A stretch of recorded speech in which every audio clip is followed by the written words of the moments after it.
നമ്മുടെ വീടുകളിൽ കാണപ്പെടുന്ന ഒരു ജീവി, ക്ഷുദ്രജീവി എന്നും വിളിക്കപ്പെടുന്ന ആട്ടിപ്പായിക്കപ്പെടുന്ന ഒരു ജീവി. പല വീട്ടമ്മമാരുടെയും പേടി സ്വപ്നം. ഭർത്താവിനെ നിലയ്ക്ക് നിർത്തുന്ന ഭാര്യയ്ക്കും പേടി ആ ജീവിയെ.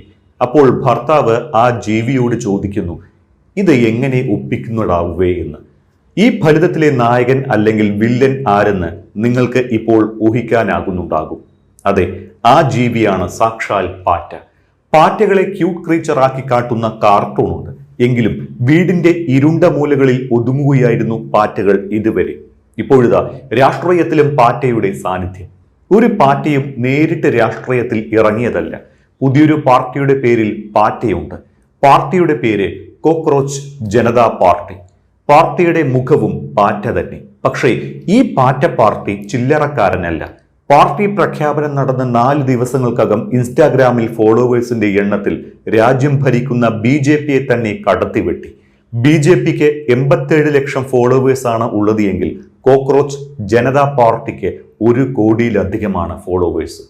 മടിയന്മാരും എപ്പോഴും ഓൺലൈനിൽ സമയം ചെലവഴിക്കുന്നവരും തൊഴിലില്ലാത്തവരുമായ യുവാക്കൾക്ക് വേണ്ടിയുള്ള പാർട്ടി എന്ന ടാഗ്ലൈനോടെയാണ് CJP രംഗത്തെത്തിയത്.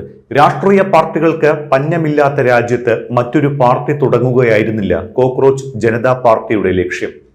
പേരിലെ പരിഹാസത്തിന്റെ സൂചന പോലെ പ്രതിഷേധത്തിൽ നിന്ന് ഉദിച്ചു വന്ന പാർട്ടിയാണ് അത്. പെട്ടെന്ന് മുളച്ചു വന്ന ഒരു ആശയം. അതിൽ നിന്നാണ് ഇത്തരം പേരുള്ള പാർട്ടി തുടങ്ങാൻ അഭിജിത്ത് ദിപ്കെ എന്ന വ്യക്തിക്ക് പ്രചോദനം ലഭിച്ചത്. ഒരാഴ്ച മുൻപ് അഭിജിത്ത് ദിപ്കെ ബോസ്റ്റണിൽ ജോലിക്ക് അപേക്ഷിക്കുകയായിരുന്നു. ഇന്ത്യൻ യുവാക്കളെ പാറ്റകളോടും പരാതങ്ങളോടും താരതമ്യപ്പെടുത്തി സുപ്രീം കോടതി ചീഫ് ജസ്റ്റിസ് ഒരു പരാമർശം നടത്തിയതായി ദിപ്കെ കണ്ടു. ഇത് സമൂഹ മാധ്യമത്തിലും പ്രതിഷേധത്തിന് കാരണമായി. ദിവസങ്ങൾക്കുള്ളിൽ അഭിജിത്ത് കോക്രോച്ച് ജനതാ പാർട്ടി ആരംഭിച്ചു. അത് സോഷ്യൽ മീഡിയയിൽ ട്രെൻഡിംഗ് ആയി.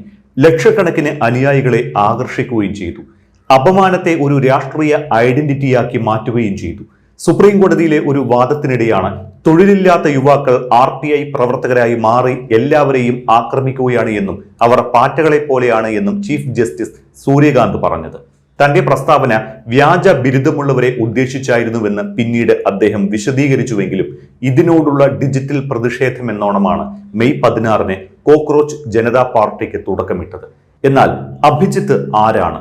കോക്രോച്ച് ജനതാ പാർട്ടിയുടെ ലക്ഷ്യവും ഭാവിയും എന്താണ്? ബോസ്റ്റൺ യൂണിവേഴ്സിറ്റിയിലെ പബ്ലിക് റിലേഷൻസ് വിദ്യാർത്ഥിയായ 30-കാരനാണ് അഭിജിത്ത് ദീപ്കെ. 2020 മുതൽ 2023 വരെ ആം ആദ്മി പാർട്ടിയുടെ സോഷ്യൽ മീഡിയ ടീമിൽ സജീവമായി പ്രവർത്തിച്ചിട്ടുള്ള ആളാണ് അഭിജിത്ത്. തൃണമൂൽ കോൺഗ്രസ് നേതാക്കളായ മെഹുവ മൊയ്ത്ര, കീർത്തി ആസാദ് എന്നിവരും പാർട്ടിയിൽ അംഗത്വമെടുത്തിട്ടുണ്ട്. ഇന്ത്യൻ ഭരണഘടനയുടെ മൂല്യങ്ങൾ ഉയർത്തിപ്പിടിക്കുമെന്നും എന്നാൽ വ്യവസ്ഥിതിയിലെ പോരായ്മകളെ പരിഹാസത്തിലൂടെ ചോദ്യം ചെയ്യും എന്നുമാണ് ഈ ഡിജിറ്റൽ കൂട്ടായ്മ പ്രഖ്യാപിക്കുന്നത്. പാർട്ടി മുന്നോട്ട് വയ്ക്കുന്ന 5 മാനിഫെസ്റ്റോ അഥവാ പ്രകടന പത്രിക ഗൗരവമേറിയ ചില രാഷ്ട്രീയ ചർച്ചകൾക്കും വഴി തുറക്കുന്നുണ്ട്. വിരമിച്ച ശേഷം ഒരു ചീഫ് ജസ്റ്റിസിനും രാജ്യസഭാ സീറ്റ് പ്രതിഫലമായി നൽകരുത്. പാർലമെന്റിൽ സ്ത്രീകൾക്ക് 50% സംവരണം ഏർപ്പെടുത്തുക. പാർട്ടി മാറുന്ന MP-മാർക്കും MLA-മാർക്കും 20 വർഷത്തേക്ക് തെരഞ്ഞെടുപ്പിൽ മത്സരിക്കുന്നതിന് വിലക്ക് ഏർപ്പെടുത്തുക.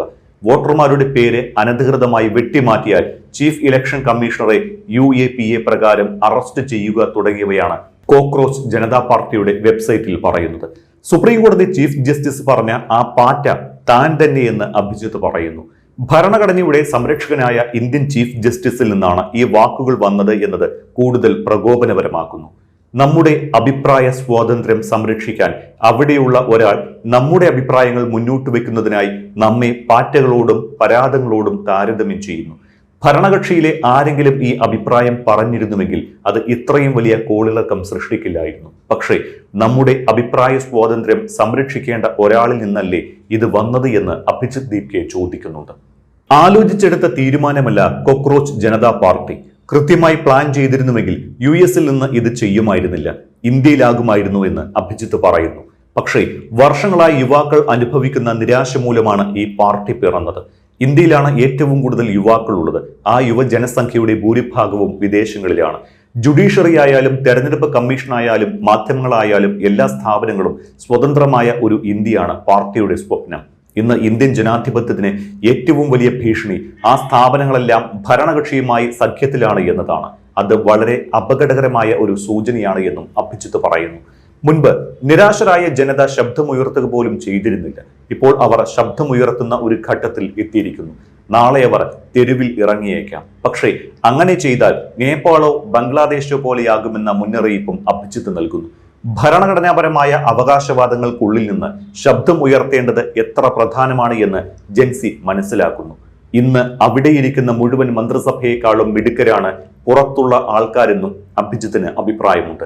ഇന്ന് ഇന്ത്യയിലെ ഭൂരിഭാഗം ജനങ്ങളും ഗ്രാമപ്രദേശങ്ങളിലാണ് താമസിക്കുന്നത്.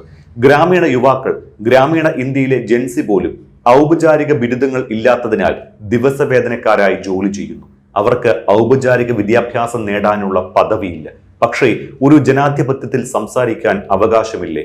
ഔപചാരിക ബിരുദമില്ലാത്ത ഒരാൾ ഒരു പാർട്ടിയാണ് എന്ന് എങ്ങനെ പറയാൻ കഴിയുമെന്നും അഭിജിത്ത് ചോദിക്കുന്നുണ്ട്.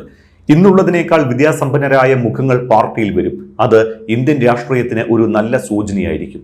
ഇന്ത്യയിൽ നിലവിൽ ആരും ജെൻസിയെ പ്രതിനിധീകരിക്കുന്നില്ല. ഒരുപക്ഷെ 2029 പാർലമെന്റ് തെരഞ്ഞെടുപ്പിലും കോക്രോച്ച് ജനതാ പാർട്ടി മത്സരിച്ചേക്കും.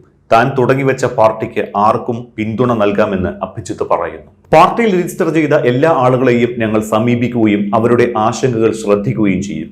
കാരണം എനിക്ക് ലഭിക്കുന്ന ഏറ്റവും വലിയ പരാതി ആരും അവരെ ശ്രദ്ധിക്കുന്നില്ല, ആരും അവരോട് സംസാരിക്കുന്നില്ല, അവർ അവരുടെ നിലനിൽപ്പ് പോലും അംഗീകരിക്കുന്നില്ല എന്നതാണ്. അങ്ങനെയാണ് അവർക്ക് തോന്നുന്നത്.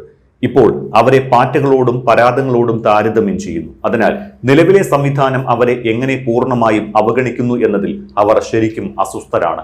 രാഷ്ട്രീയ വ്യവഹാരം എങ്ങനെയായിരിക്കണമെന്ന് നിങ്ങൾ കരുതുന്നു എന്ന് ജെൻസിയോട് ചോദിക്കും.